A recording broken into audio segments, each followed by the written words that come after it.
শান্তি ওই ব্যক্তিকে দেই যে তার আচরণটা সুন্দর করেছে, যে সুন্দর আচরণের অধিকারী হয়েছে, তাকে জান্নাতের হাইস্ট পিকে আমি একটা বাসভবনের গ্যারান্টি দেই। তাহলে বলেন তো, আমাদের আচরণটা সুন্দর করার দরকার আছে না নাই? এটা খুব ছোটখাটো একটা আমল, তাই না? কথা বলেন, তো আমল দেখলে সালাম দিব, সুন্দরভাবে কথা বলবো, ভালো উইশ করব, হ্যাঁ, হিংসা জিঘাংসা অহংকার থেকে মুক্ত থাকবো, খিটখিটে মেজাজের হব না, অলওয়েজ স্মাইলিং ফেস থাকবে আমার, হৃদ্যতাপূর্ণ আচরণ। এই কাজটা কি ছোট আমল? আওয়াজ করে বলেন, এই আমলটা কি ছোট না বড়?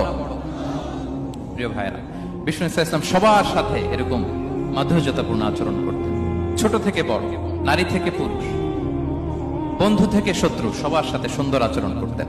এবং তার এই চমৎকার আচরণে মুগ্ধ হয়ে তার অনেক শত্রু মুহূর্তে তার বন্ধুতে পরিণত হয়েছে।